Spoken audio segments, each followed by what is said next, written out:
সন্ধ্যে 6টায় বেরিয়েছিলাম, ছেলে এক্সাম দিল বাড়িতে, তারপরে ভাবলাম একটু মলে আসবো, সেন্টার মলে এসেওছি, কিন্তু এখন বাজে রাত 10টা। আমরা জাস্ট কিছুক্ষণ আগে এসেছি, কারণ গাড়ি বার করতে গিয়েই গাড়ি খারাপ হয়ে গেল।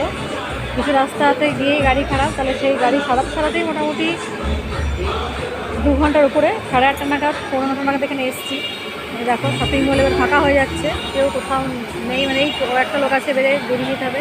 তার মধ্যে ছেলে এই যে বায়না করলো কি শেক খাবে, চকলেট শেক খাবে, তাহলে ও ওইখানে নিচ্ছে, ওর বাবা পালিয়েছে। মানে অনেকক্ষণ টাইম স্পেন্ড হয়ে গেল, হয়তো কপালে ছিল, গাড়িটা এমনভাবে খারাপ হলো যে কিছু বলার নয়। আর অনেকক্ষণ বসে বসে আমাদের বাড়ি চলে যাচ্ছিলো, আমাদের বাড়ির কাছাকাছি খারাপ হয়েছিল, তাহলে বাড়ি চলে যাওয়া যেত। এই ছেলের কিছু শার্ট প্যান্ট কেনার ছিল, তাহলে ওর সবটা পূরণ করা হলো। আর যখন আসা হলোই, তাহলে জামা প্যান্ট নিয়ে একটুখানি ঘুরে টুরে তারপরে আমরা যাচ্ছি। এই যে আজকে দিনটা একটু মানে বিকেলটা একটু খারাপই গেল, এরকম কখনো হয় না। তা কপাল ভালো যে কাছাকাছি হয়েছিল, খুব একটা দূরে হয়নি, নাহলে খুবই বিপদে পড়তাম। দেখো এসছি, এবারে আমরা বেরোবো, চলো দেখা যাক ছেলের কত দূর কী হলো।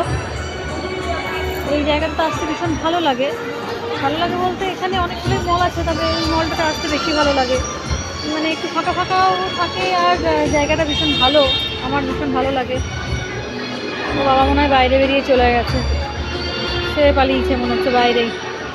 দেখি ছেলে কি খাচ্ছে, খেয়ে নিয়ে তারপরে দেখো এরা কী করে বানাচ্ছে এখানে, দেখো কি বানাচ্ছে এখানে, বানিয়ে ওটা বানানো হয়ে গেছে, এবারে এই যেটা দেবে, দাঁড়াও তোমার দেখায়।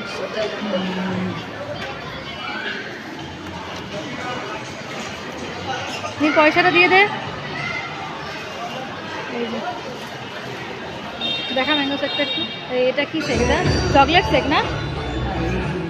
ঠিক আছে, চলো ভিডিওটা তাহলে এখানেই শেষ করছি, এবার বাড়ির দিকে যাব, ছেলে খাবে।